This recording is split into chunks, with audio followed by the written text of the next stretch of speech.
The drawing-room of Ashford House hummed with the polite chatter of London's finest ladies, all gathered for the quarterly charitable society meeting. Crystal chandeliers cast a warm glow over silk gowns and elaborate coiffures, while servants glided between clusters of women bearing silver trays laden with tea and delicate pastries. Lady Eugenie Weatherstone had positioned herself in what she considered the most advantageous spot in the entire room, a small settee near the window, partially obscured by an enormous potted fern. From here, she could observe the proceedings without being drawn into tedious conversations about the latest bonnet styles or which gentleman had danced with whom at last week's ball. At 26, Eugenie had perfected the art of social invisibility. Not that she was unattractive, quite the contrary. Her dark auburn hair and intelligent grey eyes had caught attention enough during her first season 9 years ago. But after her father's investments had gone catastrophically wrong, leaving the Weatherstone family teetering on the edge of financial ruin, suitors had evaporated like morning mist.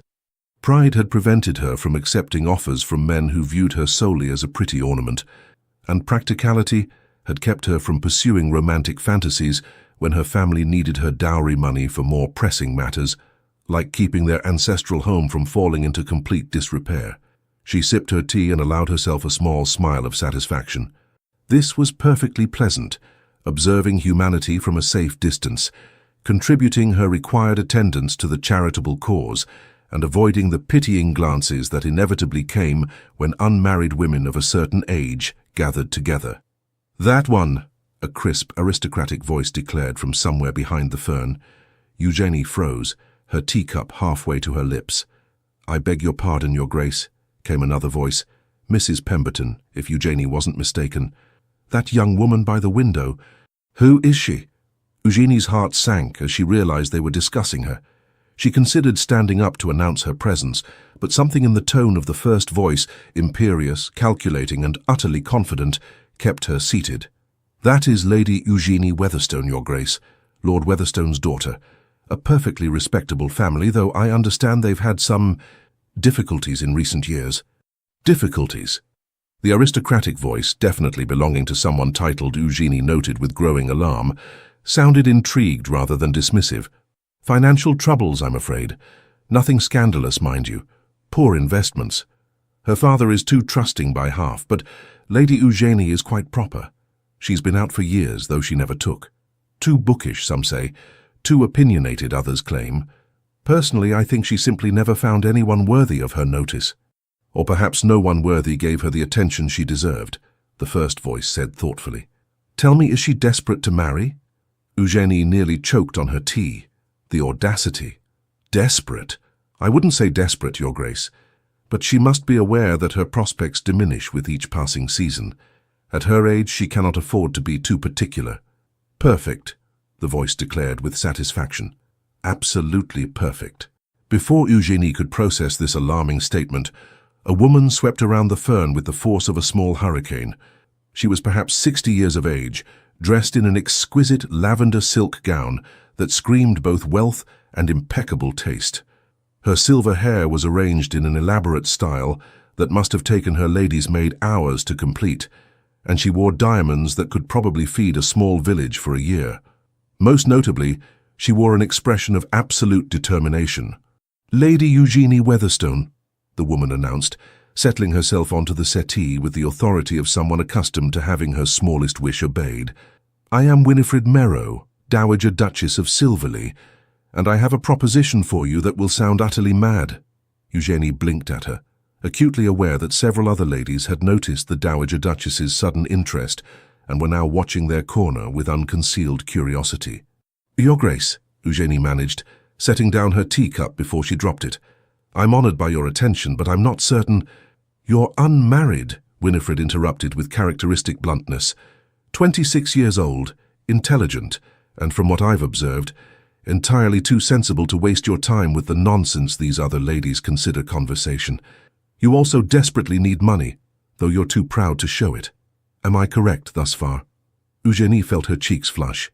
"Your Grace, I hardly think—" "Your gloves," Winifred continued, gesturing to Eugenie's hands. "Beautifully made, but you've turned them twice. I can see the faint marks where the original stitching was. Your gown is at least 3 years old, though you've disguised it cleverly with new ribbon. And unless I'm very much mistaken, those are paste pearls at your throat, not the genuine Weatherstone pearls your grandmother was famous for wearing. Your family has sold the real ones, haven't they? The frank assessment, delivered without malice but with absolute certainty, left Eugenie momentarily speechless. She had spent years perfecting her facade of genteel normalcy, and this woman had seen through it in seconds. "I mean no offense," Winifred said more gently, though her eyes remained sharp. "I merely need to ensure you'll understand the value of what I'm about to propose. You see, I have a son." "Congratulations," Eugenie offered weakly. Winifred's lips twitched. "Callum Merrow, Duke of Silverleigh, 32 years old, devastatingly handsome if I do say so myself, wealthy beyond measure, and possessing absolutely no interest whatsoever in finding a wife. Do you know how many debutantes I've paraded before him over the past decade? Dozens. Beautiful, accomplished young ladies from the finest families in England. He treats them all with perfect courtesy and complete indifference. I'm sorry for your difficulty, Your Grace, but I fail to see how this concerns me." "Because," Winifred leaned closer, her voice dropping to a conspiratorial whisper that somehow carried more weight than a shout, "you are going to pretend to be his fiancée, starting immediately." Eugenie stared at her. "I beg your pardon. Just for this afternoon," Winifred continued, as if she hadn't just suggested something completely insane. "You see, there are several particularly odious women at this gathering who have been hounding me mercilessly about Callum's unmarried state. Lady Cromwell actually had the audacity to suggest that perhaps my son prefers unconventional companionship. I need to silence them, and you, my dear, are the perfect solution." "Your Grace, I cannot possibly—" "You can and you will," Winifred said firmly, "because I am going to make it worth your while. Stand up." Somewhere in Eugenie's sensible mind, a voice was screaming at her to refuse, to make her excuses and leave immediately. But another part of her, the part that had spent years watching her father's worry lines deepen, that had seen her mother quietly sell family heirlooms piece by piece, that had lain awake at night, calculating how many more months they could maintain appearances before the creditors came calling, that part of her stood up. "Excellent." Winifred rose as well, linking her arm through Eugenie's with proprietary satisfaction. "Now smile as if I've just shared delightful news. That's right, and for heaven's sake, try to look like a woman in love." "I don't even know your son." "Minor detail. Now hold your head high. You're about to become the most talked-about woman in London." Before Eugenie could protest further, Winifred had steered her into the centre of the drawing room, where the gathered ladies turned to observe them with varying degrees of interest. "Ladies," Winifred announced in a voice that carried effortlessly across the room, bringing all conversation to an immediate halt, "I have the most wonderful news. May I present my son's fiancée, Lady Eugenie Weatherstone. The wedding will be in 3 months' time at St. George's. We're keeping it small, only 500 guests or so." The room erupted. Women surged forward with congratulations and questions, their voices blending into an incomprehensible cacophony. Eugenie felt herself being pulled into embraces by people she barely knew, heard herself murmuring responses that she couldn't quite process, and caught glimpses of faces ranging from delighted to devastatingly envious. Through it all, Winifred remained at her side, a small smile of triumph playing about her lips. "Your Grace," Eugenie hissed under her breath during a brief lull in the onslaught, "this is madness. When your son discovers what you've done—" "Oh, Callum will be furious," Winifred agreed cheerfully. "Absolutely apoplectic. It will be magnificent. He's been far too complacent lately. This will do him good." "Do him good? You've just announced to all of London society that we're engaged." "Indeed I have. And now you have a choice, my dear. You can publicly humiliate both yourself and me by denying it in front of all these witnesses, ensuring that neither of our reputations ever recovers. Or," Winifred's voice took on a steely quality, "you can play along for the remainder of this afternoon, and tomorrow morning you and I will have a proper discussion about compensating you for your trouble." "Compensating me?" Eugenie's mind raced. "You mean—" "I mean that I am prepared to be exceedingly generous to the woman who helps me solve my problem.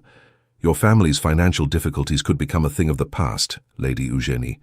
All you need do is pretend to be in love with my son for one afternoon. Surely that's not too high a price."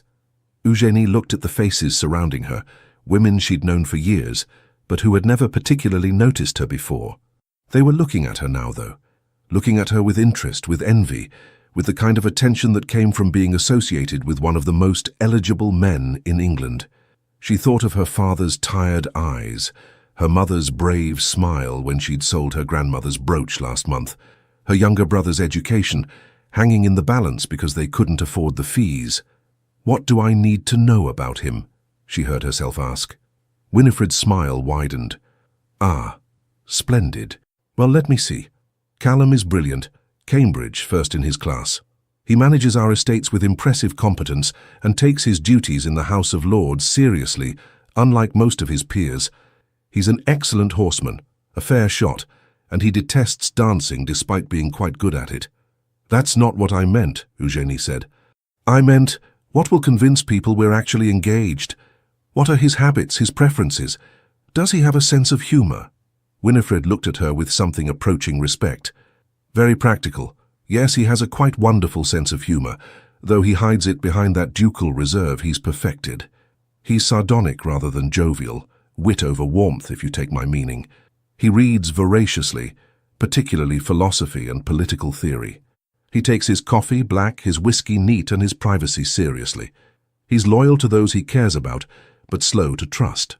And," she added with a significant look, "he has very little patience for dishonesty or manipulation." "Then he's going to absolutely despise this," Eugenie said flatly. "Oh, undoubtedly. But by the time he discovers it, you'll have made such an impression on London society that breaking the engagement will be far more trouble than maintaining the fiction. At least for a short while." "A short while?" 3 months should suffice, long enough to satisfy the gossips and get everyone accustomed to the idea that Callum is finally settling down. After that, we can arrange a quiet dissolution of the engagement. Mutual decision, no scandal, everyone parts as friends. And the compensation you mentioned? "We'll discuss specific terms tomorrow," Winifred said, "but I assure you, it will be more than adequate to resolve your family's financial concerns. Shall we say enough to pay off your father's debts and provide a comfortable settlement besides?" Eugenie's breath caught. That kind of money would change everything. Her father could stop selling off pieces of their heritage. Her mother could hold her head high in society again. Her brother could finish his education. All she had to do was pretend to love a man she'd never met for one afternoon, and then, apparently, continue the pretense for 3 months. It was mad. Completely, utterly mad. "Very well," Eugenie said, "but tomorrow morning we discuss terms properly, and if your son wishes to end this charade immediately, I'll support whatever explanation he prefers."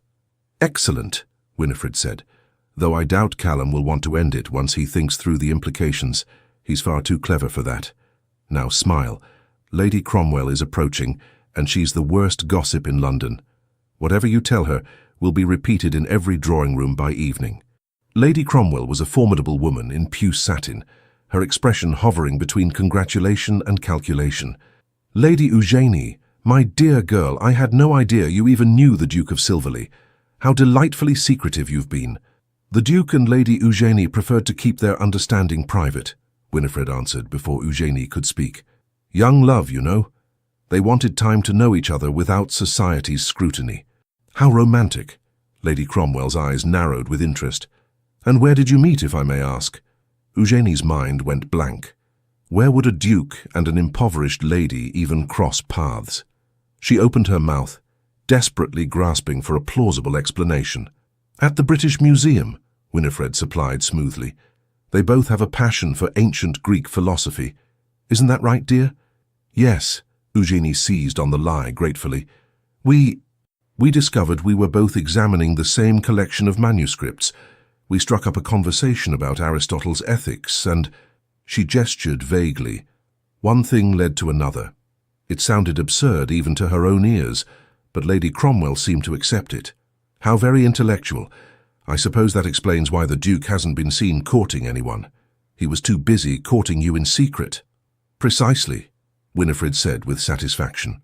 The afternoon continued in much the same vein. Eugenie found herself repeating variations of the museum story, accepting congratulations from women who had barely acknowledged her existence before, and feeling increasingly like she'd been swept up in a theatrical production without being given her lines. By the time the charitable society meeting concluded, her face ached from forced smiling, and her mind reeled from the sheer audacity of what she'd just done. As the ladies began to depart, Winifred squeezed her arm. "You did beautifully. My carriage will collect you tomorrow morning at 10 o'clock. We'll discuss everything properly then." "Your Grace," Eugenie said quietly, "what happens when your son finds out what we've done?" Winifred's expression turned thoughtful. "Callum has spent the last decade avoiding his responsibilities where marriage is concerned. Perhaps this will remind him that a duke has duties beyond managing estates and attending Parliament. Sometimes, my dear, we must be forced into recognizing what we truly need. And what if what he truly needs isn't me? Then we'll have 3 months to discover that, won't we?" Winifred patted her hand. "But I have a feeling you're going to surprise us both. There's more to you than a pretty face and good breeding, Lady Eugenie. I saw it the moment you started asking practical questions instead of swooning over the honor of becoming a duchess. Callum needs someone with intelligence and spine, not another simpering debutante. You might be exactly what he requires." With that cryptic statement, the Dowager Duchess swept away, leaving Eugenie standing in the emptying drawing room, wondering what on earth she had just agreed to. She was supposed to pretend to be the Duke of Silverleigh's fiancé, a man she had never met, a man who, according to his mother, despised dishonesty and manipulation. This was, without question, the most ridiculous situation she had ever found herself in. And yet, as she made her way home in the Weatherstones' shabby carriage, another reminder of their reduced circumstances, Eugenie couldn't quite suppress a flutter of something that might have been anticipation. For the first time in years, something interesting was happening to her, something unexpected and absurd and potentially disastrous, but also possibly something that could save her family. She arrived home to find her mother in the drawing room, mending curtains that should have been replaced 2 years ago. "Eugenie, darling, how was the charitable society meeting?" Eugenie looked at her mother, still beautiful despite the lines of worry around her eyes, still maintaining the graceful dignity that had made her one of the most admired women of her generation, still pretending that everything was perfectly fine, even as their world crumbled piece by piece. "Actually, Mother," Eugenie said slowly, "something rather extraordinary happened. I appear to have gotten engaged." Her mother's needle stopped mid-stitch. "You what?" "To the Duke of Silverleigh. His mother announced it to the entire charitable society.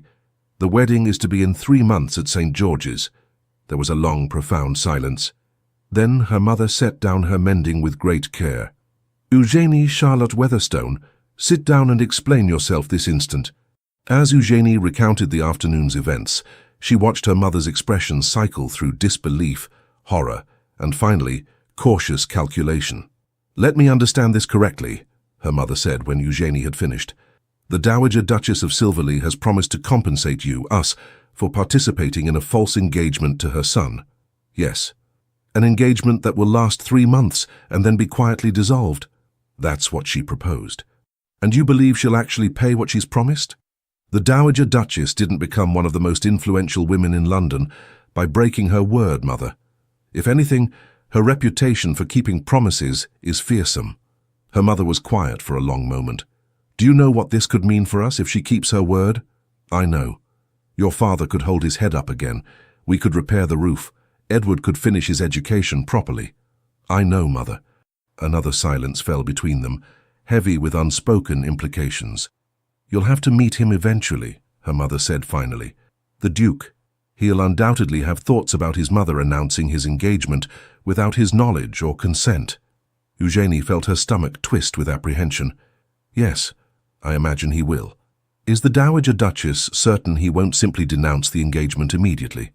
"She seems to think he'll be practical about it once he considers the implications. A public scandal would harm his reputation as much as ours." "Perhaps." Her mother picked up her mending again, though her hands trembled slightly. "This is dangerous, Eugenie.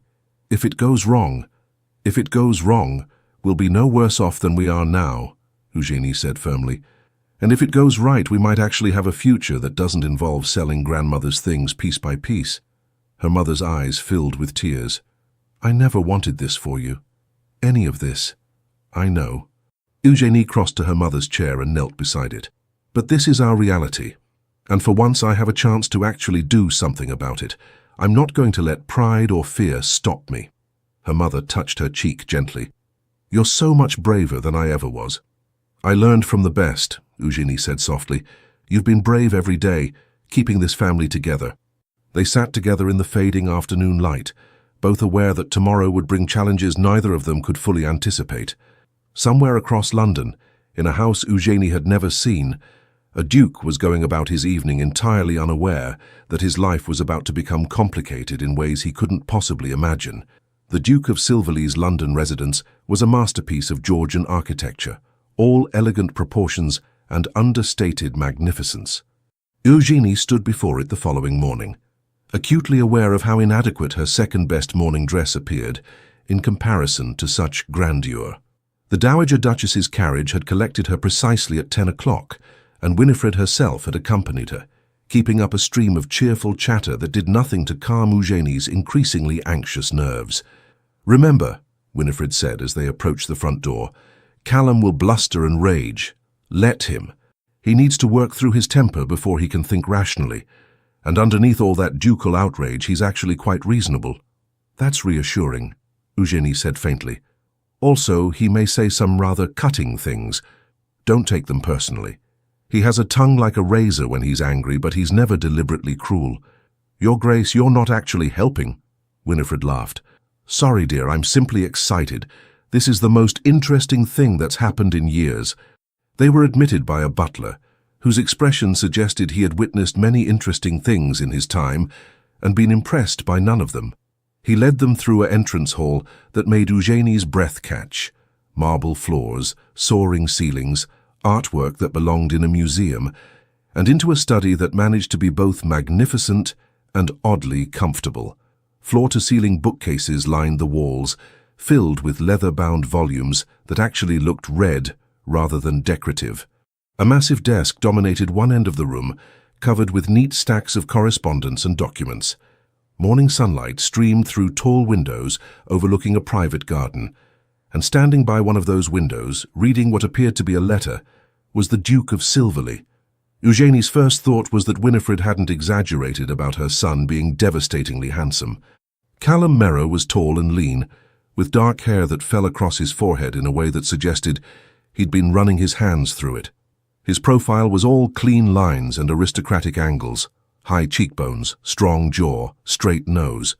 He wore no coat, just shirt sleeves and a waistcoat, and even in this casual state of dress, he radiated the kind of authority that came from generations of breeding and power.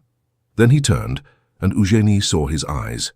Grey-green, intelligent, and absolutely furious. "Mother," he said in a voice of deadly calm, "would you care to explain why I've received 14 messages of congratulation this morning regarding an engagement I knew nothing about?" "Good morning, darling," Winifred said brightly. "How wonderful that word has spread so quickly. Eugenie, may I present my son, Callum Merrow, Duke of Silverleigh. Callum, this is Lady Eugenie Weatherstone, your fiancée." The temperature in the room seemed to drop several degrees. Callum's gaze shifted to Eugenie, and she felt herself being assessed with the same thoroughness his mother had displayed the day before, but with considerably less warmth.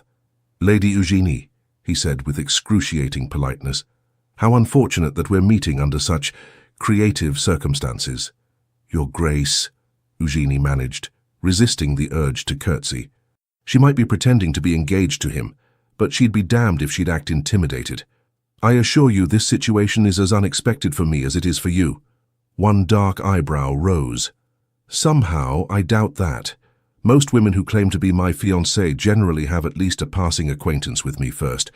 "Callum, don't be nasty," Winifred said. "Eugenie is doing us a tremendous favor." "A favor?" His voice could have frozen water. "By participating in my mother's deranged scheme to manipulate me into marriage. How charitable." "I'm standing right here," Eugenie said sharply, her own temper stirring, "and I'm perfectly capable of speaking for myself, Your Grace. So perhaps you could direct your anger where it actually belongs, at your mother, rather than taking it out on me." There was a moment of shocked silence. Then, to Eugenie's surprise, Callum's lips twitched. "Backbone? How refreshing." He crossed to his desk and tossed down the letter he'd been holding. "Very well. Since my mother has decided to stage manage my life without consultation, perhaps someone should explain to me exactly what happened yesterday. Winifred settled herself into a chair as if preparing for a pleasant chat. It's quite simple, really. I observed Lady Eugenie at the Charitable Society meeting. Intelligent, composed, and clearly not interested in the usual social nonsense. Perfect wife material, I thought. So I suggested she pretend to be your fiancée for the afternoon. Suggested, Callum repeated flatly. Well, strongly encouraged. Lady Cromwell was being particularly odious about your unmarried state, and I needed to silence her. Eugenie here was the perfect solution. Perfect. Callum's gaze swung back to Eugenie. And you simply agreed? Without question? Your mother offered compensation, Eugenie said directly, seeing no point in dissembling. My family has financial difficulties. She proposed a business arrangement. I pretend to be engaged to you for 3 months, and in exchange, she provides enough funds to resolve our debts. It seemed straightforward enough. She watched his expression carefully, trying to read his reaction. To her surprise, he looked more intrigued than insulted. Honest, at least, he observed. Most women would pretend to some romantic motive. I'm not most women, Your Grace. And I have no interest in deceiving you about my reasons. No. Apparently you only have interest in deceiving all of London society. But there was less heat in his voice now, more calculation. That was your mother's idea, Eugenie pointed out.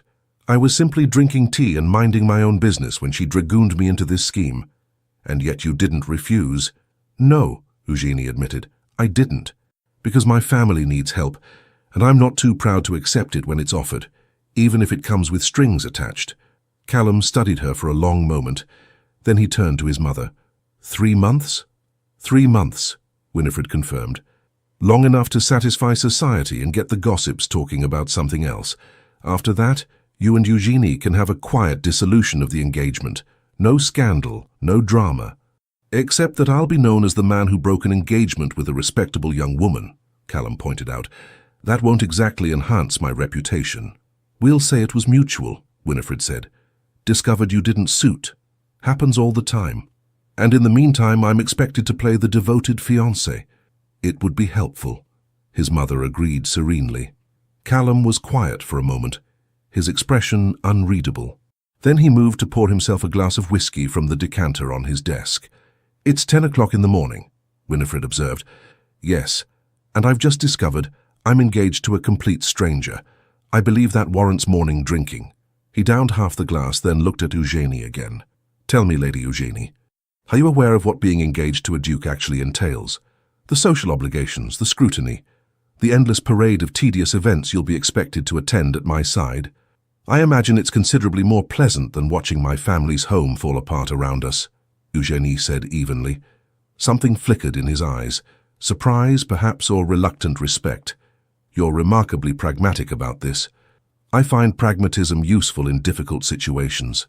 And this is a difficult situation.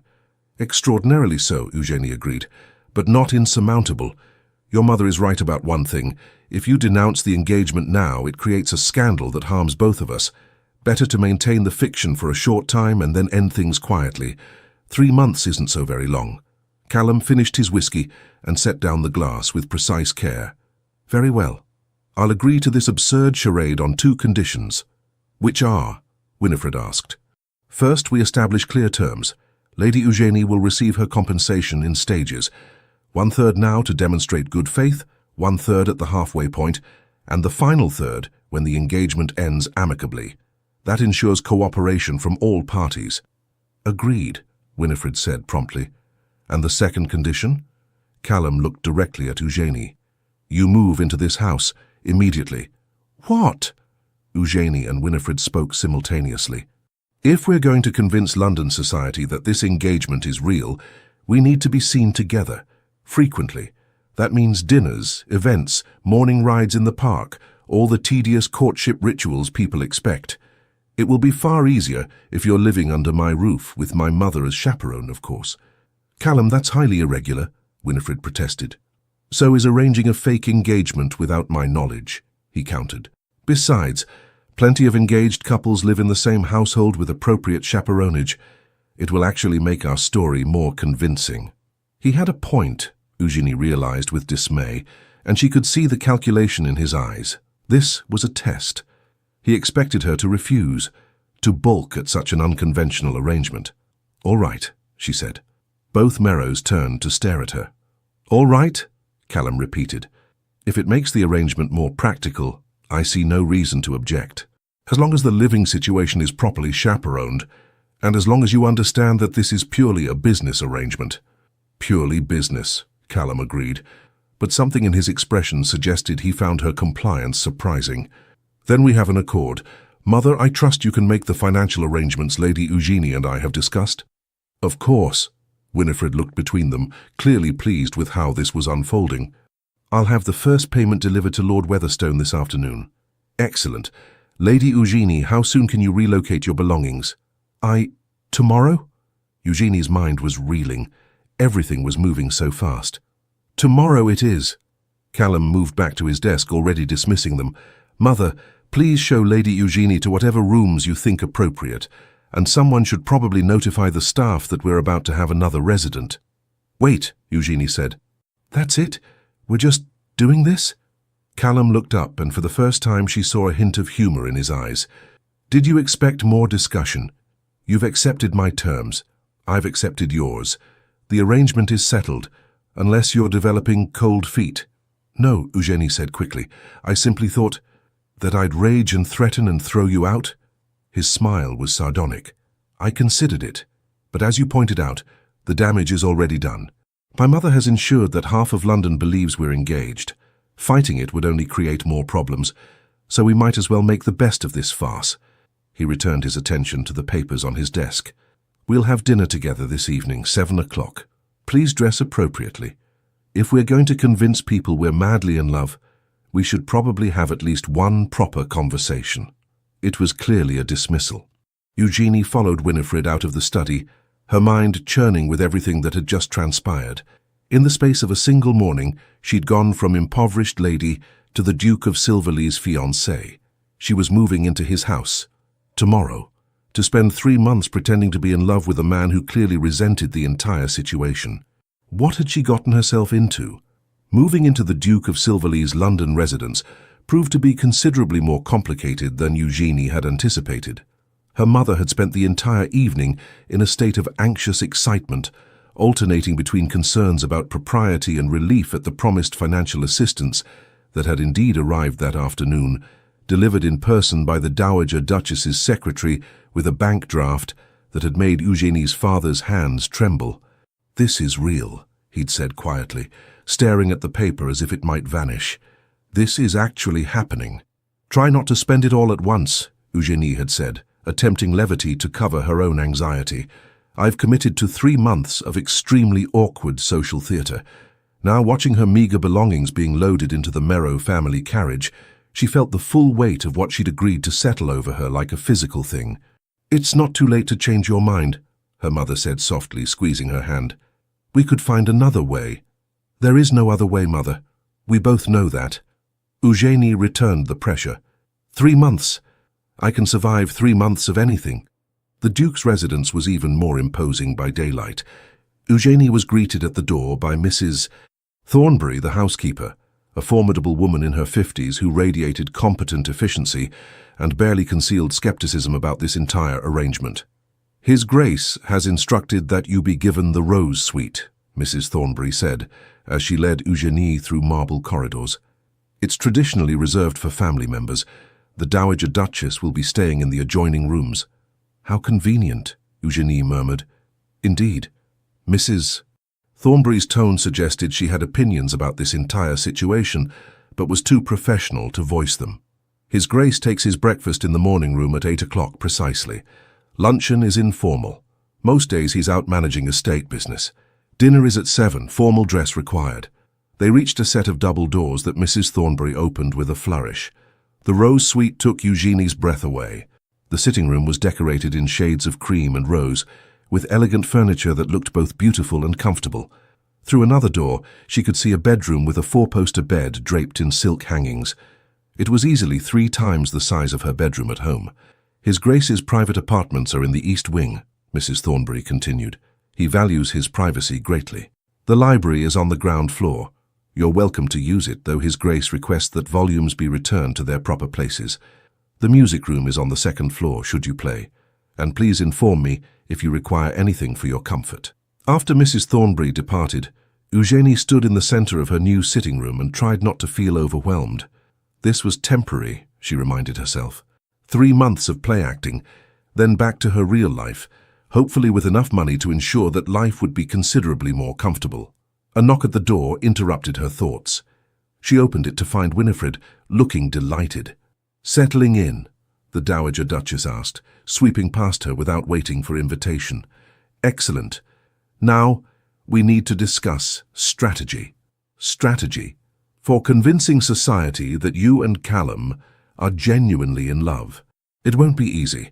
My son has never shown interest in anyone before. People will be scrutinizing every interaction. Eugenie sank into one of the chairs. "Wonderful.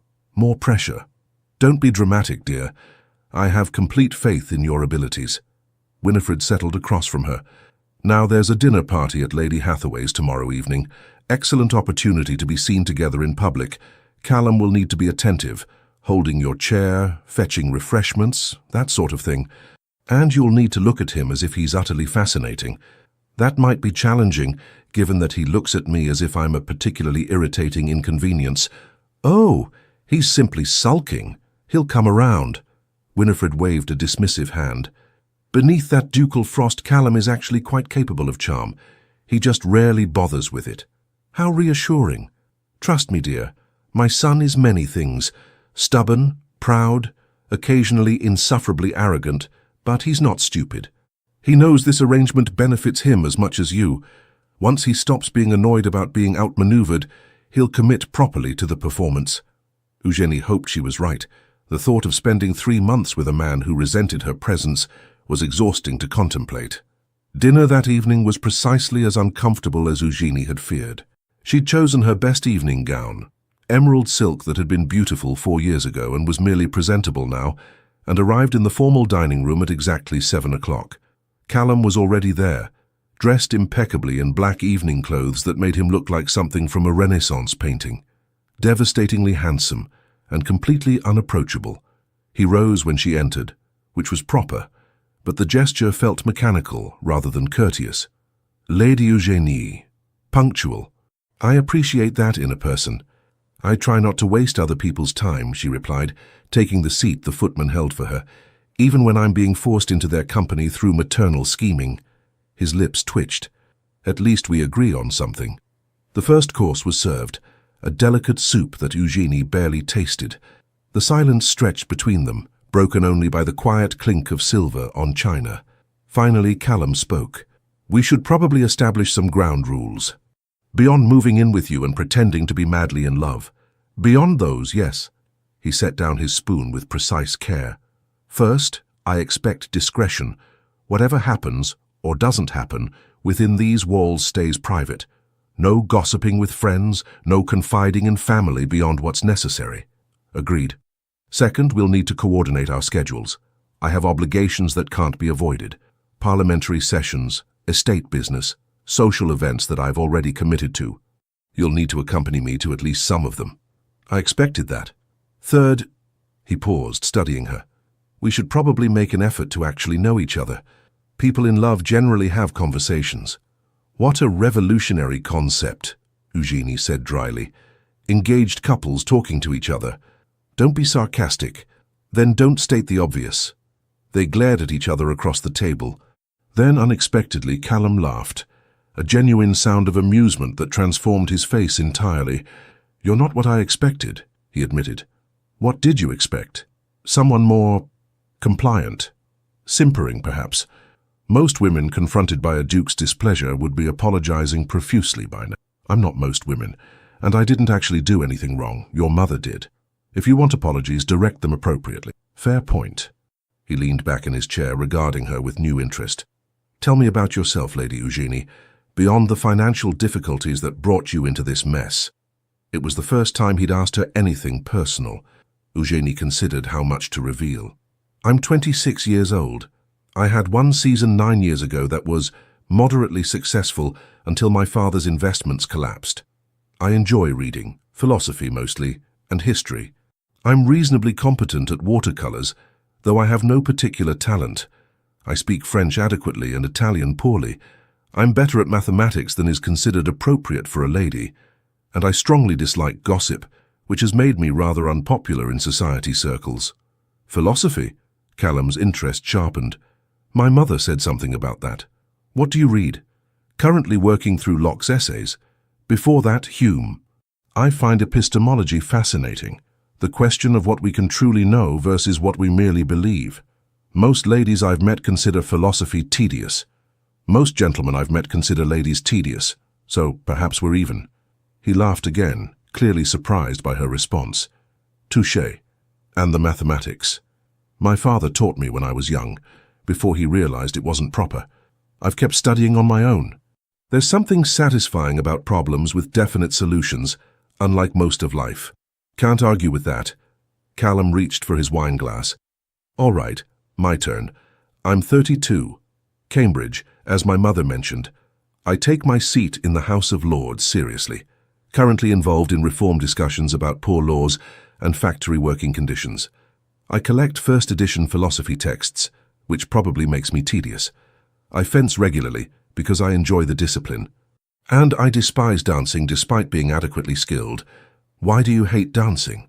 Because it requires making small talk with simpering debutantes while their mothers evaluate me like prize livestock, he grimaced. Though I suppose I'll have to dance with you now. To maintain appearances. Lucky me. Lucky us, he corrected. We're both stuck in this ridiculous situation. The main course arrived, roasted duck with vegetables, and they ate in more comfortable silence. Eugenie found herself relaxing slightly. Callum Merrow might be arrogant and clearly resentful of this engagement, but he was also intelligent and surprisingly honest. There were worse qualities in a temporary fiancé. Lady Hathaway's dinner party tomorrow, Callum said after a while. Are you prepared for that? It will be your first proper appearance as my fiancé. As prepared as one can be for public deception. You'll need to stay close to me. Answer questions about our courtship consistently. Stick to the British Museum story my mother invented. And for heaven's sake, try to look at me occasionally as if I'm not completely insufferable. That might require considerable acting skill. I have complete faith in your abilities, he said, echoing his mother's earlier words with obvious sarcasm. Likewise, Your Grace, I'm sure you can manage to look besotted for a few hours. I'm a duke. I can manage anything when necessary. What a humble attitude. I prefer confident. They finished the meal with increasingly comfortable banter, and Eugenie realized with some surprise that she was actually enjoying herself. Callum Merrow was sharp-witted and had a bone-dry sense of humor that appealed to her. When he wasn't being coldly formal, he was actually rather likable. Dangerous thought, that. This was a business arrangement, nothing more. She couldn't afford to forget that. After dinner, Callum escorted her to the library, an enormous room that made her gasp with delight. Books lined every wall, floor to ceiling, more volumes than she'd ever seen outside of a university. You're welcome to read anything here, Callum said, watching her reaction with amusement. Though I'd appreciate volumes being returned properly, they're organized by subject and author. Of course. Eugenie moved along the shelves, reading titles with growing excitement. You have Aristotle's complete works, and Plato, and is that a first edition of Descartes? It is. He pulled the volume down and handed it to her. Careful with it. But yes, you may borrow it. Their fingers brushed as she took the book, and Eugenie felt an unexpected jolt of awareness. She pulled back quickly, clutching the volume like a shield. Thank you. You're welcome. If he'd noticed her reaction, he gave no sign. I generally spend evenings here when I'm not required elsewhere. Feel free to join me or not, as you prefer. I don't expect us to be constantly in each other's company. That would be exhausting. Agreed. He moved toward the door, then paused. Lady Eugenie, for what it's worth, you're handling this situation with considerably more grace than I expected. I apologize if I was unduly harsh this morning. It was unexpected enough to leave her momentarily speechless. Thank you, Your Grace. Callum, he said, if we're supposed to be engaged, you should probably use my given name, at least in private. Callum, then, and you should call me Eugenie. Very well. Good night, Eugenie. Good night." After he left, she sank into one of the library chairs and released a shaky breath. This was going to be more complicated than she'd anticipated, because against all reason and common sense, she was beginning to like Callum Merrow, and that was absolutely the last thing she needed. Lady Hathaway's dinner party was exactly the sort of glittering social event that Eugenie had avoided for years. The drawing room blazed with candlelight, reflecting off jewels and silk gowns. London's most influential families had gathered, ostensibly for dinner, but really to observe the Duke of Silverleigh and his mysterious new fiancée. Eugenie could feel their eyes on her the moment she entered on Callum's arm. He'd called for her earlier, looking devastatingly handsome in his evening clothes, and offered his arm with formal courtesy that somehow still managed to convey reluctance. "Remember," he'd murmured as they descended to the carriage, "stay close, smile occasionally, and try not to look like you'd rather be anywhere else. I'll do my best not to embarrass you.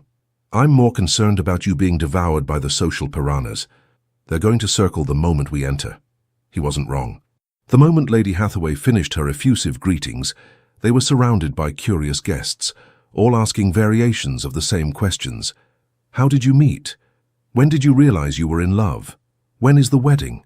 Callum handled it with practiced ease, his hand at the small of Eugenie's back, a gesture that appeared possessive but felt oddly protective. "Lady Eugenie and I discovered we share intellectual interests," he said smoothly. Everything else followed naturally. "How romantic," Lady Pemberton cooed. "And so unlike you, Your Grace. We'd quite given up hope of you ever settling down. Apparently I simply needed the right motivation." His tone was perfect, warm enough to suggest genuine affection, but not so effusive as to be unbelievable. Eugenie found herself impressed despite herself. Throughout dinner, Callum played his role flawlessly. He held her chair, ensured her wineglass was filled, and engaged her in conversation about philosophy that was actually interesting rather than merely performative. To any observer, they appeared to be a couple genuinely fascinated by each other. "You're quite good at this," Eugenie murmured during a lull in conversation. "Years of practice at social deception," he replied quietly. "Every duke learns early how to appear charming while feeling nothing whatsoever. How exhausting." "Exceedingly." His eyes met hers and something flickered in them, sympathy perhaps. "Though I suspect you understand that. Playing roles for society's benefit." Before she could respond, Lady Cromwell descended on them with her daughter in tow, a pretty blonde girl who looked barely 18 and absolutely miserable. "Your Grace, Lady Eugenie, how delightful to see you both. May I present my daughter, Miss Arabella Cromwell? Bella, dear, say hello to the Duke." Arabella curtsied prettily but with visible reluctance. "Your Grace, Miss Cromwell." Callum's courtesy was impeccable, but Eugenie noticed his slight withdrawal, the way he'd positioned himself closer to her, as if using their engagement as a shield. "Bella has been so looking forward to this season," Lady Cromwell continued obliviously. "Though, of course, now that Your Grace is engaged," she trailed off meaningfully. "Mother," Arabella hissed, clearly mortified. Eugenie felt a surge of sympathy for the girl. "Miss Cromwell, that's a lovely gown. The color suits you beautifully." Arabella's expression brightened. "Thank you, Lady Eugenie. I chose it myself. Mother wanted me in white, but I insisted on the blue." "Quite right, white is so insipid." They chatted for a few moments about fashion, and Eugenie noticed Callum watching her with an expression she couldn't quite read. When Lady Cromwell finally dragged her daughter away to meet other potential suitors, he leaned closer. "That was kind of you." She looked uncomfortable. "I remember what it was like being paraded around like livestock. Hence your sympathy for my earlier complaint about dancing." "Precisely." The evening continued in much the same vein. Eugenie found herself actually enjoying parts of it, particularly when she and Callum managed to find a quiet corner and discuss the political reform bill he was working on. He was passionate about improving conditions for factory workers, and his arguments were well-reasoned and compelling. "Most people don't expect dukes to care about such things," he said. "They assume we're all too busy enjoying our privilege to notice suffering. But you're not." "No. Perhaps because my father made sure I understood that privilege comes with responsibility. Power should serve purpose, beyond personal gratification." "That's quite progressive thinking." "Don't spread that around. I have a reputation for aristocratic arrogance to maintain." She laughed, and he smiled, a genuine expression that transformed his usually stern features. For a moment it was easy to forget this was all pretense. As the evening wound down and they prepared to leave, Lady Hathaway pulled Eugenie aside. "My dear, I must say, I've never seen the Duke look at anyone the way he looks at you. You've quite captured his attention." Eugenie manufactured an appropriate blush. "He's very special. Indeed. And you seem perfect for each other. Intelligent conversation, shared interests, much better than some simpering debutante who'd bore him within a week." In the carriage ride home, Callum was quiet, staring out the window at the dark London streets. "You did well tonight," he said finally. "Very convincing." "As did you." "Yes, almost too convincing." He turned to look at her, his expression unreadable in the dim light. "We need to be careful, Eugenie." "Careful of what?" "Of forgetting this isn't real. It would be easy to get confused, to start believing our own performance." Her heart gave an odd thump. "I'm not confused." "Good. Neither am I, just establishing clarity." But his tone suggested he was trying to convince himself as much as her. When they arrived home, Callum escorted her to her suite with formal courtesy. "Good night, Eugenie." "Good night, Callum." She closed the door and leaned against it, her mind whirling. He was right to be concerned. Tonight had felt disturbingly natural. The conversations, the shared humor, the way they'd moved together through the social minefield. It would be very easy indeed to forget this was temporary, to start imagining that the warmth in his eyes was real rather than performed. She couldn't afford that kind of foolishness. In 3 months, this engagement would end.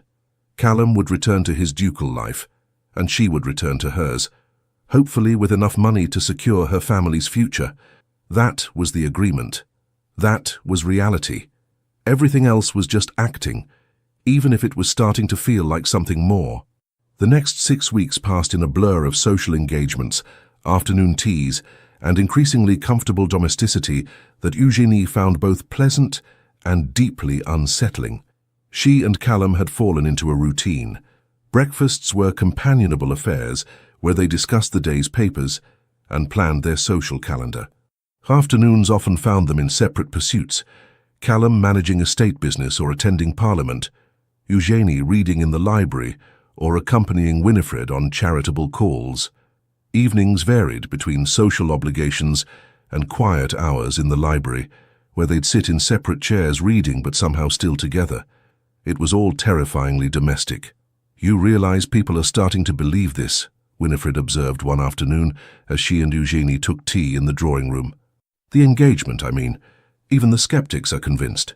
"Isn't that the point?" Eugenie poured tea with practiced grace, still marveling at the quality of the china, Sèvres porcelain that probably cost more than her family's annual income. "Yes, but—" Winifred studied her with those sharp eyes. "How are you finding the arrangement? Honestly." "It's fine." "Fine. What a passionate endorsement." Eugenie set down the teapot with more force than necessary. "What do you want me to say, Your Grace? That I'm enjoying playing house with your son? That I've forgotten this is temporary?" "Have you forgotten?" "No." But even as she said it, Eugenie felt the lie of it. Because somewhere in the last 6 weeks, something had shifted. It had started small. Callum remembering she preferred her tea with lemon rather than milk. Him pulling down books he thought she'd enjoy without being asked. The way he'd positioned himself between her and an obnoxiously persistent Lord Ashford at Lady Morrison's ball, his hand at her waist possessive and protective. Then there were the conversations. Long, meandering discussions about everything from philosophy to politics, to whether the new gas lighting being installed throughout London was progress or madness. He listened to her opinions as if they mattered, challenged her thinking without dismissing her, and seemed genuinely interested in her perspective. She'd caught herself watching him when he wasn't looking, the way he ran his hand through his hair when frustrated with a particular passage in a book, the rare smile that transformed his stern features, the competent grace with which he moved through both ballrooms and his own study. And then there was last week, when he'd found her crying in the library. She'd received a letter from her father, enthusiastic and hopeful for the first time in years, talking about repairs to the estate and her brother's excellent progress at school. The relief of it, combined with the guilty knowledge that this was all built on deception, had overwhelmed her. Callum had walked in, taken one look at her tear-stained face, and without a word, pulled her into his arms. She'd cried against his shoulder while he held her, one hand stroking her hair, murmuring nonsense comfort.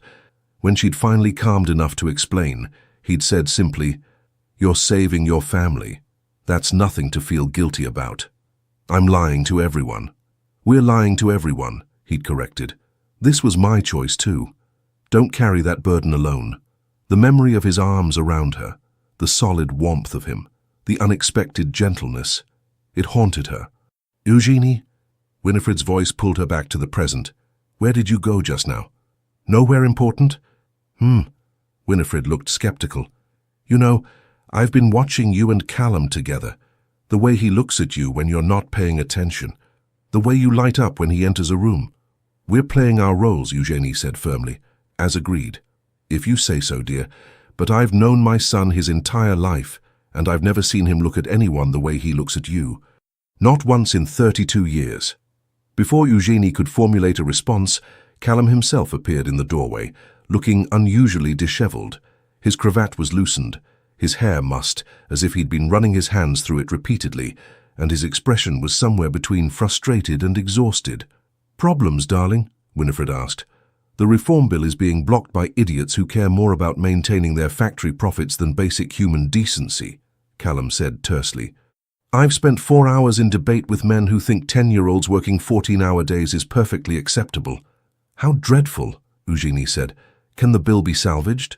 "Possibly, if we can convince enough votes, but it's exhausting arguing with people who refuse to see reason." He noticed their tea set up and moved toward them. "May I join you, or is this ladies' time?" "Join us," Eugenie said, pouring him a cup. "Lemon, no sugar." He took it with a small smile. "You remembered." "Hard to forget after 6 weeks." He settled into the chair beside her, close enough that she could feel the warmth of him. "Tell me something completely unrelated to factory reform and parliamentary obstinacy. Please. I need to think about anything else." "I finished the Descartes," Eugenie offered, "and I've started on Spinoza." "Ah, yes. Nothing says light reading like 17th century rationalism." But his tone was teasing rather than dismissive. "What do you think of it?" "Dense. Occasionally brilliant. Sometimes I suspect he's making things more complicated than necessary, just to sound intellectual." Callum laughed, the genuine sound that she'd come to treasure. "Fair assessment. Though don't let the philosophy dons hear you say that." "What philosophy dons would I be speaking with?" "Good point." He stretched his legs out, relaxing visibly. "Though you'd hold your own if you did. You've got a sharper mind than half the men I studied with at Cambridge." The casual compliment sent warmth through her. "That's quite a statement from someone who graduated first in his class." "It's also true." His eyes met hers with an intensity that made her breath catch. "You know that, don't you? That you're genuinely intelligent, not just intelligent for a woman." She faltered, unsure how to respond to such direct praise. "Because you are," he continued. "And anyone who's dismissed you as merely decorative is an idiot who doesn't deserve your attention." Winifred cleared her throat meaningfully. "Well, this is enlightening." They both seemed to realize simultaneously that they'd been staring at each other, that the atmosphere had shifted into something charged and complicated. Callum stood abruptly. "I should return to work. I have correspondence to review before tomorrow's session." "Of course," Eugenie managed. He paused at the doorway, looking back. "We're attending the opera tomorrow evening. Winifred, you're joining us, yes?" "Naturally," his mother confirmed. "Can't have the engaged couple attending alone. Propriety must be observed." After he left, Winifred turned to Eugenie with a knowing smile. "Still just playing roles?" "Don't," Eugenie said quietly. "Don't what?" "Don't encourage whatever you think you're seeing. This ends in 6 weeks. We both know that." "Do we?" Winifred's expression turned serious. "Eugenie, dear, I know I orchestrated this arrangement initially. And yes, I had hopes it might become something more. I won't deny that. But I've watched you two together, and what I'm seeing isn't acting. Not anymore." "It has to be," Eugenie insisted, "because if it's not—" She broke off, unable to complete the thought. "If it's not, then what? You might actually be happy. Heaven forbid. I'm not his equal, Eugenie said bluntly. I'm an impoverished lady from a family on the edge of ruin. He's a duke. In the real world, outside this temporary fiction, we don't belong together. The real world, Winifred repeated thoughtfully. What an interesting phrase. As if the past 6 weeks haven't been real. As if the conversations, the laughter, the genuine connection you've built, none of that counts because it started with a lie. It doesn't matter how it feels. The arrangement expires in 6 weeks. We agreed. Arrangements can be renegotiated. Winifred stood, preparing to leave. All I'm saying is don't dismiss the possibility of something genuine simply because it began unconventionally. Some of the best things in life happen when we least expect them. After she left, Eugenie sat alone with her cooling tea and increasingly confused thoughts. The problem was, Winifred was right about one thing. It no longer felt like acting. When Callum smiled at her, her heart did foolish things. When he touched her hand or stood close enough that she could smell his cologne, her pulse raced. When they talked late into the evening about philosophy or politics or nothing in particular, she felt more alive than she had in years. But that didn't change reality. Callum Merrow was a duke with responsibilities and social standing. She was Lady Eugenie Weatherstone from a family whose financial stability currently depended on maintaining this fiction. Even if something real had developed between them, and she wasn't admitting it had, pursuing it would be complicated beyond measure. Better to maintain the boundaries. Finish the agreed-upon 3 months. Take the money that would secure her family's future and walk away. Even if the thought of walking away from Callum made her chest ache with surprising intensity. The opera the following evening was a grand affair.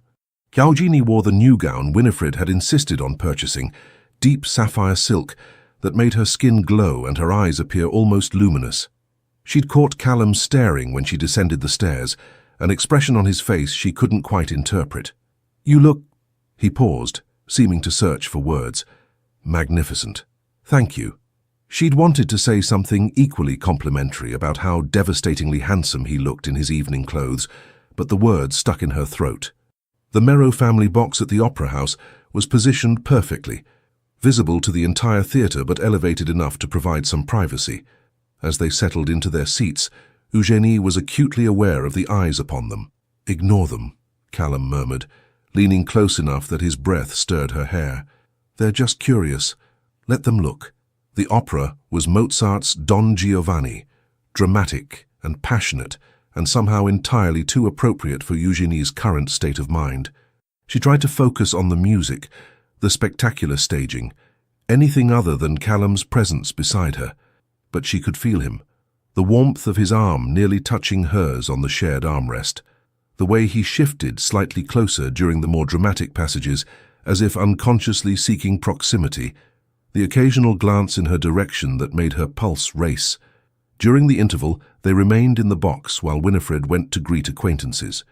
Alone for the first time that evening, the silence between them felt heavy with unspoken things.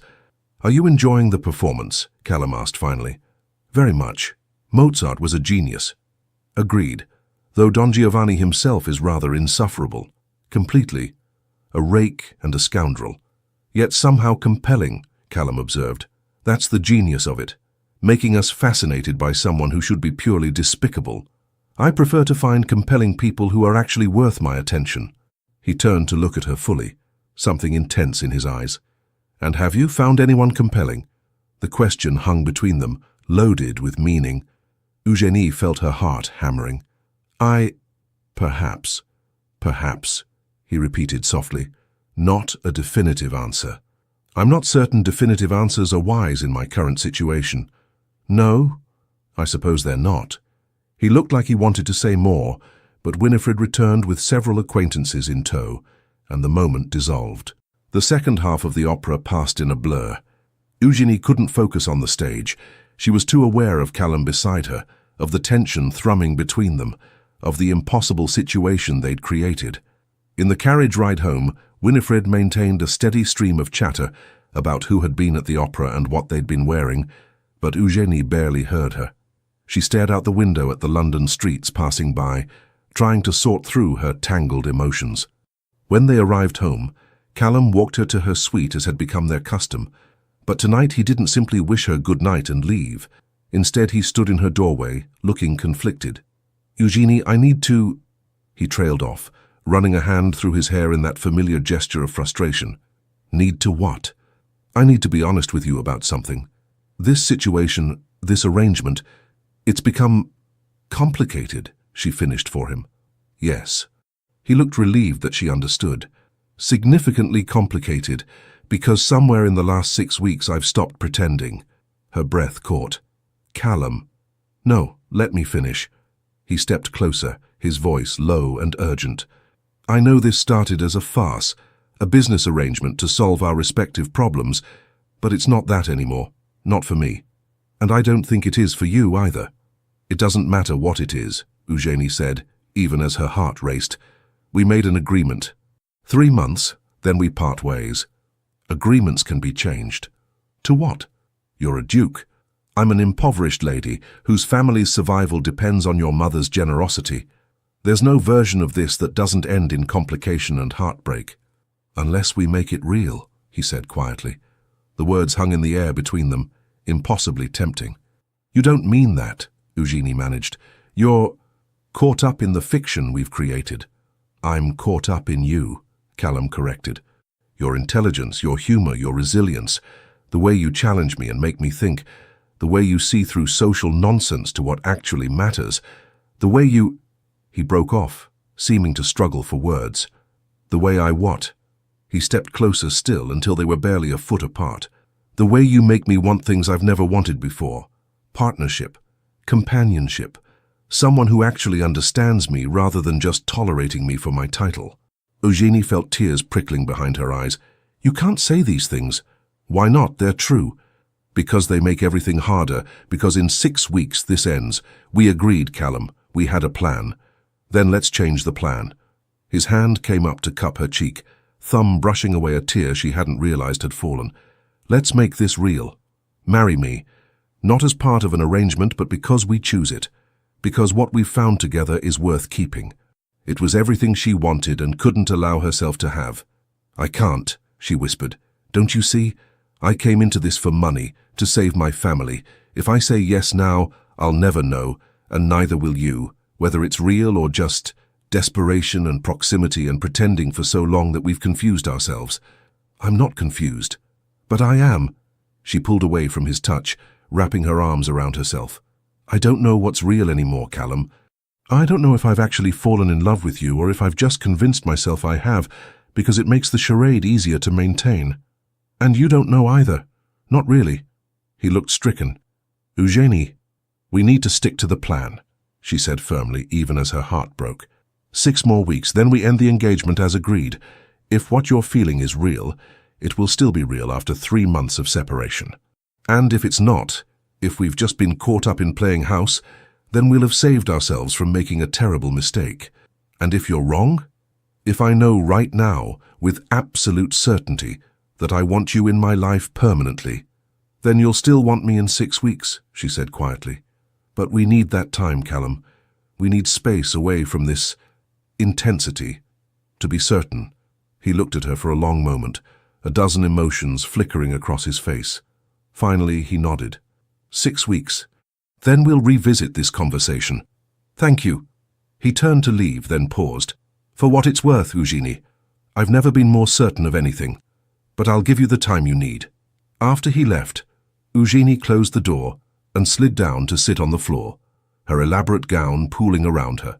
She buried her face in her hands and let herself cry, for what she wanted, for what she was afraid to take, for the impossible situation they'd created, because Callum was right.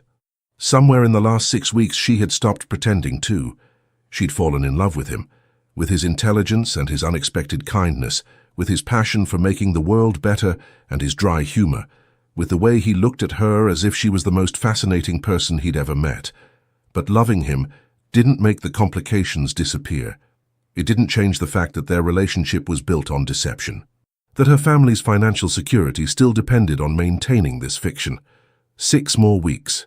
Then they would see if what they'd built could survive in the real world, outside the protective bubble of their arrangement. It was going to be the longest 6 weeks of her life. The remaining weeks of the engagement crawled by with agonizing slowness. Eugenie and Callum maintained their public facade, attending balls, dinners, and social events with perfect courtesy. To the outside world, they appeared the ideal engaged couple. In private, things were infinitely more complicated. They still shared breakfasts and occasional evenings in the library, but now every interaction was weighted with unspoken tension. Callum never again mentioned making the engagement real, but his eyes said everything his words didn't, and Eugenie found herself aching with the need to close the distance between them, to give in to what she wanted, but she held firm to her decision. They needed time apart to be certain. With only 3 days remaining before their agreed-upon separation, Winifred summoned Eugenie to the drawing room with unusual urgency. "We have a problem," the Dowager Duchess announced without preamble. Eugenie's stomach dropped. "What kind of problem?" "Lady Cromwell has been investigating. She's gotten it into her head that this engagement is fraudulent." "What? How?" "She's been questioning servants, checking records, generally being a nosy nuisance. And she's discovered something rather damning." Winifred paused significantly. "There's no record of Callum ever visiting the British Museum during the time period we claimed you met." Eugenie felt the blood drain from her face. "Can she prove anything?" "Not definitively, but she's spreading rumors, suggesting the engagement was arranged for financial reasons, that you're a fortune hunter who trapped Callum into this sham." "That's not—" Eugenie broke off, realizing it was partially true. She had entered this arrangement for money, even if her motivations were more complex than Lady Cromwell could imagine. "I know it's not the full truth," Winifred said gently, "but perception matters in our world. If these rumors gain traction, it could damage both your reputations significantly. Then we'll end the engagement early, as planned. Issue a statement about discovering we don't suit. That will only confirm suspicions that something was wrong from the beginning." Winifred studied her carefully. "There is another option, which is, make it real. Marry Callum, not in 3 months, but now, this week, before Lady Cromwell's poisonous rumors can spread further." Eugenie's heart hammered. "You can't be serious." "I'm entirely serious. Think about it, my dear. The best way to silence gossip about a fraudulent engagement is to actually get married. It becomes impossible to claim deception when you're legally bound. But Callum knows about Lady Cromwell's investigation. I told him this morning, and he agrees that an immediate marriage is the most practical solution." "Practical?" Eugenie repeated hollowly. "How romantic. Romance is lovely, but survival is more important." Winifred's tone turned sharp. "You've spent 6 weeks building something genuine with my son, whether you want to admit it or not. Don't let pride and fear destroy that because the timing isn't perfect." Before Eugenie could respond, Callum himself entered the drawing room. He looked tired, she noticed, shadows under his eyes suggesting he'd slept poorly.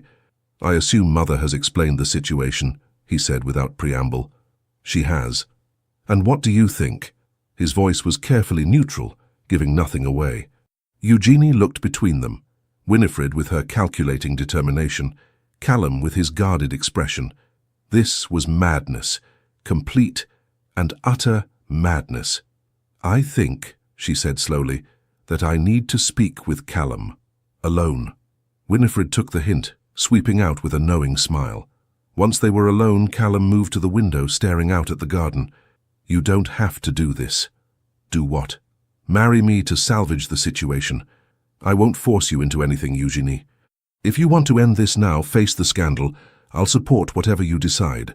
"And your reputation?" "Will survive. I'm a duke. I have certain privileges when it comes to weathering gossip." He turned to face her. "But yours might not recover. An impoverished lady accused of trapping a duke into a false engagement. Society won't be kind." "I'm aware. So the question is—" He moved closer, his expression intense. "What do you want? Not what's practical or sensible. What do you actually want?" It was the most direct question anyone had ever asked her, and standing there looking at Callum Merrow, this complicated, brilliant, unexpectedly tender man who'd somehow become the center of her world, Eugenie realized she was tired of lying, to society, to Winifred, to herself. "I want you," she said simply. "I've wanted you for weeks now, but I was too afraid to admit it. Afraid it wasn't real, that I was fooling myself. that you only felt obligated because of the arrangement. His expression softened. You're never going to be rid of me now, you realize. Not after admitting that. Is that a threat, Your Grace? A promise, Lady Eugenie. He closed the remaining distance between them. So let me be equally direct. I love you, not because of any arrangement or convenience, not because we've been playing house and it's comfortable, but because you challenge me and fascinate me and make me laugh when I least expect it, because you're brilliant and kind and stronger than you give yourself credit for, because when I imagine my future, you're in every part of it. Tears spilled down Eugenie's cheeks. You can't possibly... I can and I do. He cupped her face in both hands, thumbs brushing away tears. I know this started as a farce. I know it's complicated and unconventional, and possibly the most impractical foundation for a marriage in the history of the aristocracy. But I've never been more certain of anything. We barely know each other. We've spent 6 weeks having conversations deeper than most married couples manage in a lifetime. I know how you take your tea, and what makes you laugh, and that you chew your lip when you're thinking hard about something. I know you're terrible at embroidery, but excellent at mathematics. I know you cry at poetry, but stay stoic through tragedy. I know... He broke off, searching her face. I know you're afraid, and I understand that, but don't let fear stop you from taking something that could make us both happy. Eugenie reached up to cover his hands with hers. If we do this, if we actually get married, it has to be real. No more pretending, no more arrangements. Just us, building something genuine.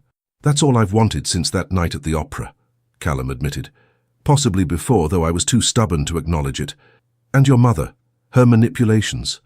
We'll be politely but firmly discouraged from interfering in our marriage, he said. I love her dearly, but she's meddled quite enough for one lifetime. Eugenie laughed through her tears. She means well. She's a menace, a well-intentioned menace, but still. His expression turned serious. So is that a yes? Will you marry me, for real this time? I need you to understand something first. Eugenie took a shaky breath. My family's financial situation is still precarious. Even with your mother's assistance, we're not secure long-term. If I marry you, there will always be people who say I did it for money and position, that I trapped you with your mother's help. Let them say it. I don't care. You might, eventually, when it becomes tiresome defending your choice of wife. Eugenie. He said her name with exasperation and affection in equal measure. I'm a duke who cares about factory reform and workers' rights. I've been called a radical sympathizer, a traitor to my class, and considerably worse.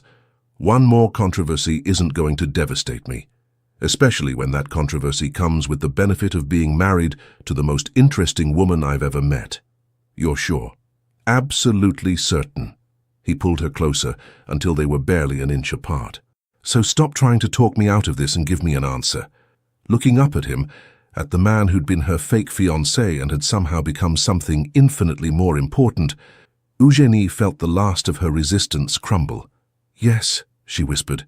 Yes, I'll marry you. For real this time. The kiss was inevitable. Callum's lips met hers with a gentleness that contrasted with the intensity of the moment, and Eugenie felt herself melting into him. This wasn't the chaste kiss they'd performed for society at various events. This was real and raw and desperately honest. When they finally broke apart, both slightly breathless, Callum rested his forehead against hers. We're doing this. We're completely mad. Undoubtedly. He grinned, that rare, transformative smile that made her heart skip. But at least we're mad together. A discreet cough from the doorway made them spring apart. Winifred stood there looking insufferably pleased with herself. I take it you've reached a decision. We're getting married, Callum said, his arm sliding around Eugenie's waist. This week, as you suggested. But Mother, his tone turned serious. This is where your involvement in our relationship ends. You've had your fun playing matchmaker. Now let us actually live our lives without interference. Of course, darling, Winifred said with suspicious sweetness. Though I do hope I'm still invited to the wedding. You're invited, Eugenie assured her. But Callum's right. This is our marriage, our choice. We're grateful for your creative intervention, but say no more. Winifred waved a hand. I understand perfectly. I'll simply enjoy my grandchildren when they arrive and resist all urges to meddle further. Grandchildren, Callum muttered. We're not even married yet. Details, darling. Now, shall we discuss wedding arrangements? 3 days isn't much time. The wedding took place on a crisp autumn morning at St. George's Church, with considerably fewer than 500 guests. They'd kept it intimate, immediate family, a handful of close friends, and notably absent were Lady Cromwell and her poisonous gossip. Eugenie wore a cream silk gown that Winifred had commissioned, simple but elegant. As she walked down the aisle on her father's arm, she caught sight of Callum waiting at the altar. He looked nervous, she realized with amusement. The confident Duke of Silverleigh was actually fidgeting with his cravat. When she reached him, he leaned close enough to whisper, "You look beautiful and I'm terrified." "So am I," she whispered back. "Good. At least we're equally terrified." The ceremony passed in a blur. Eugenie heard herself making vows that no longer felt like a performance. When Callum slid the ring onto her finger, a beautiful sapphire that matched the gown she'd worn to the opera, his hand trembled slightly. "I, Callum Edmund Merrow, take thee, Eugenie Charlotte Weatherstone." The words hung in the air, weighted with meaning. This was real, this was happening. When the vicar pronounced them married and Callum kissed her, Eugenie felt something inside her finally settle. All the fear and doubt and worry about whether this was right, it dissolved in the certainty that yes, this was exactly where she belonged. The wedding breakfast afterward was a joyous affair. Eugenie's parents seemed younger than they had in years, her father actually laughing at something Winifred said. Her brother Edward, home from school for the occasion, declared Callum rather decent for a duke, which everyone agreed was high praise from a 16-year-old. As the afternoon wore on, Callum pulled Eugenie aside into a quiet corridor. "How are you feeling, Your Grace?" It took her a moment to realize he meant the title. She was the Duchess of Silverleigh now. Strange, overwhelmed, happy. Good. Those are all appropriate reactions. He pulled her closer, his arms encircling her waist. "I have something for you." "Another gift?" "You've already been too generous. This one's different." He produced a folded paper from his jacket. "Open it." Eugenie unfolded the document, scanning the contents. Her breath caught. It was a trust deed, establishing a permanent income for her family, managed independently of their marriage. More than enough to maintain their estate comfortably and provide for her brother's education and future. "Callum, this is insurance," he said quietly. "So you'll never have to wonder if you married me for money. This is yours regardless of what happens between us. If our marriage succeeds, and I fully intend that it will, this gives your family security without being tied to my goodwill. If somehow we're completely wrong about each other and everything falls apart, you'll still have provided for them. Either way, that burden is lifted." She looked at him through tears. "You didn't have to do this." "Yes, I did, because I need you to know that I want you here as my wife, as my partner, because I love you, not because you need my money or my protection. Those come freely, but your choice to stay has to be just that, a choice." Eugenie threw her arms around him, the document crumpling between them. "You impossible, wonderful man. How did I get so lucky?" "I believe my mother ambushed you at a charity tea," he said dryly. "But I like to think fate played a role too." They stood there in the corridor, holding each other, until someone called that the carriages were ready to take them home. To their home, Eugenie realized. Not his house where she was a temporary guest, but their shared residence. The thought was both thrilling and terrifying. That night, after the guests had departed and the house had quieted, Eugenie stood in her new bedroom, the Duchess's suite adjoining Callum's rooms, trying to process everything that had happened. A soft knock at the connecting door made her turn. "Come in." Callum entered, having changed out of his formal wedding clothes into a dressing gown. He looked younger somehow, less like a duke and more like just Callum. "I wanted to make sure you're all right," he said. "This has been a rather overwhelming day." "I'm fine. Better than fine." She moved to where he stood. "Though I keep expecting to wake up and discover this is all an elaborate dream. If it is, we're sharing it, which seems improbable." He reached out to tuck a strand of hair behind her ear, his touch gentle. "We don't have to. That is, I don't expect—" He broke off, clearly struggling. "Are you trying to tell me we don't have to consummate the marriage tonight?" Eugenie asked with amusement. "Yes, exactly that. We can take our time, get more comfortable with each other. There's no rush." She considered him for a moment. This man who'd shown her kindness when he could have been cruel, who'd respected her intelligence and valued her opinions, who'd just given her family financial security to prove his love was genuine. "What if I don't want to wait?" she asked softly. His eyes darkened. "Eugenie, we've been pretending for months, Callum, maintaining careful distance even when we wanted more. I'm tired of pretending, tired of being careful." She moved closer until they were nearly touching. "We're married now, actually married. I don't want our wedding night to be another exercise in restraint." "Are you certain?" His voice had gone rough. "Because once we cross this line—" "I'm certain."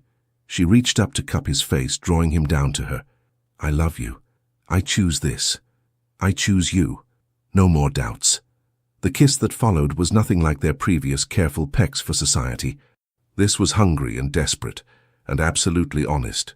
Callum's arms came around her, pulling her close as if he'd never let go. "I love you," he murmured against her lips. "God, Eugenie, I love you so much." She pulled back just enough to smile at him. "Then perhaps you should show me." What followed was tender and sometimes awkward. They were both nervous, despite everything, but also profoundly right. Every touch felt like a discovery, every kiss a promise. When Callum finally made her his wife in truth as well as law, Eugenie felt as if something fundamental had shifted in the universe. Afterwards, lying tangled together in the massive bed, Callum traced patterns on her bare shoulder. "So," he said eventually, "shall we discuss how we're going to navigate married life? Establish some ground rules? Ground rules for marriage? How romantic? I prefer practical."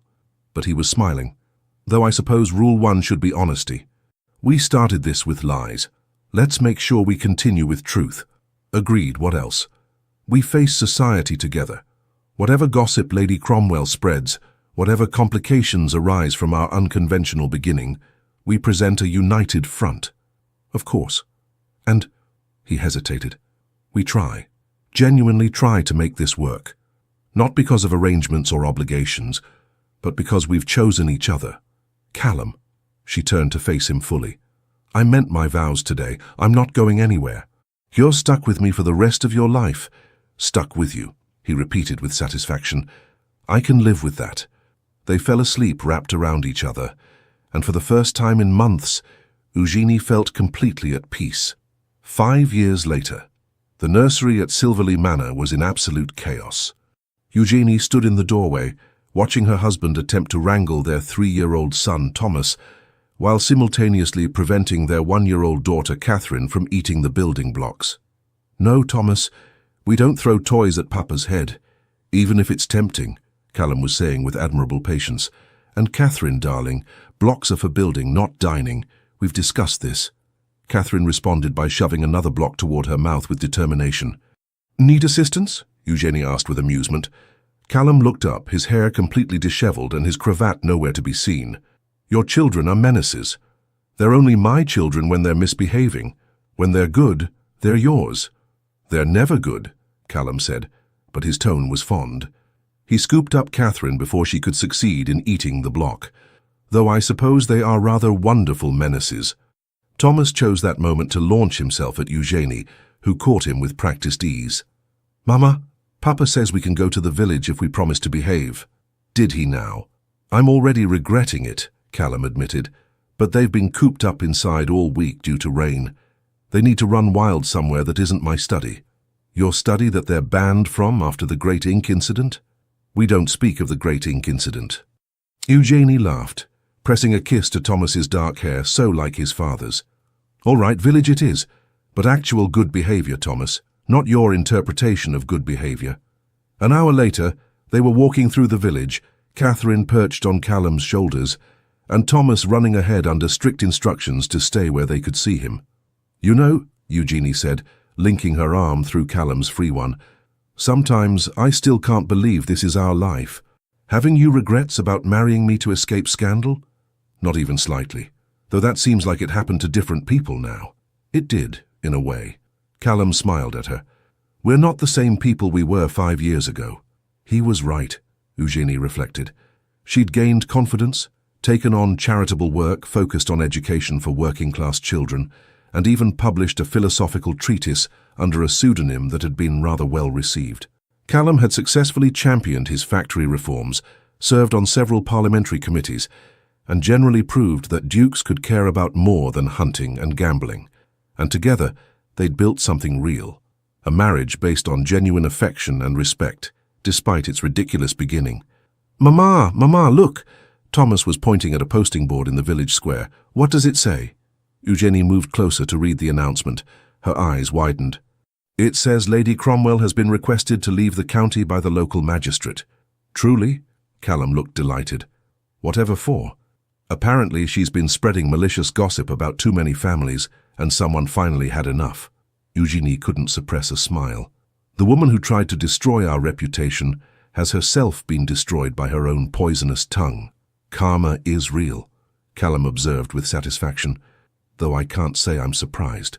She made enemies of everyone.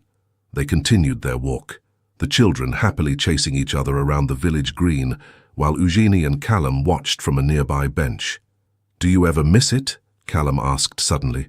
"Your old life before all this?" Eugenie considered the question seriously. Did she miss being Lady Eugenie Weatherstone, impoverished and invisible? The quiet loneliness of being overlooked by society? "Not even a little," she said honestly. "I have everything I never knew I wanted. Purpose, partnership, a family, you." "Good," he pulled her closer, "because I'm rather attached to keeping you around." "Rather attached? What passionate language, Your Grace. Would you prefer if I wrote you poetry? Serenaded you publicly?" "God, no, I prefer you exactly as you are. Pragmatic, occasionally insufferable, and mine." He kissed her temple. "Yours. Always yours." Thomas chose that moment to tumble spectacularly, scraping his knee and immediately wailing. Eugenie hurried over while Callum dealt with Catherine, who decided this was an excellent time to try climbing a tree.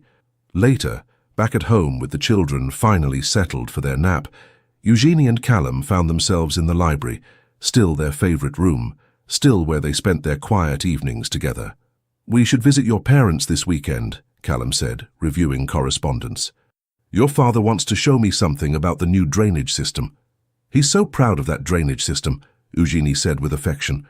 Since the financial stability Callum had provided, her father had thrown himself into improving the estate.